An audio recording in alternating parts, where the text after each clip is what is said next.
Bonjour à toutes et à tous et bienvenue pour cette formation dédiée à la pluie, plus communément appelée dans le jargon technique les eaux de ruissellement. Alors je fais attention là où je marche parce que vous voyez, je suis en pleine nature, je suis dans le Var. Nous allons aborder aujourd'hui la formation sur tous les domaines qui touchent à ce métier. Donc nous nous rendons sur un chantier qui n'a pas encore débuté.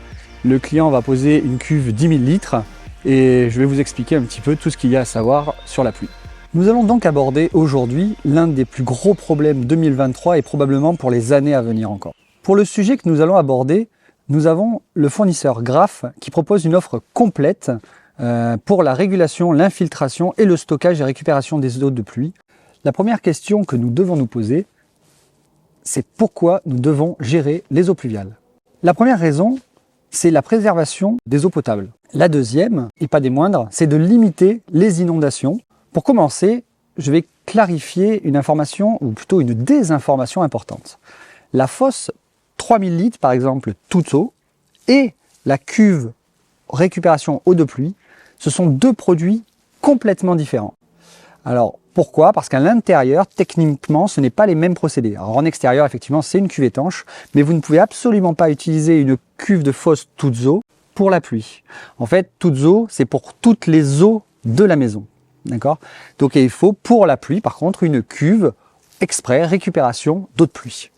Il est important de comprendre la différence entre les deux. Une petite définition à savoir pour bien comprendre le reste de la vidéo, c'est ce qu'on appelle la nappe phréatique. Alors, une nappe phréatique, c'est quoi? Vous voyez là, ça accède à une nappe phréatique.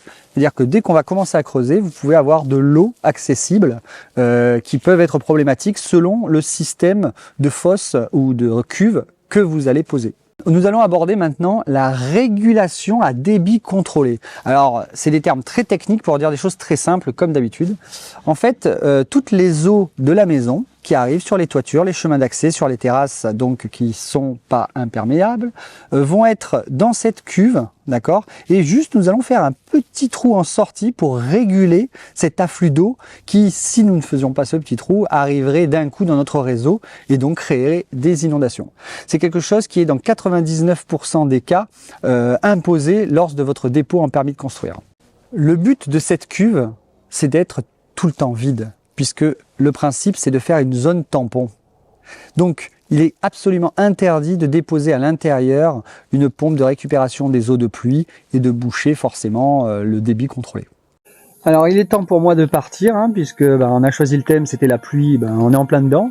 Je tenais à vous remercier tous de votre écoute.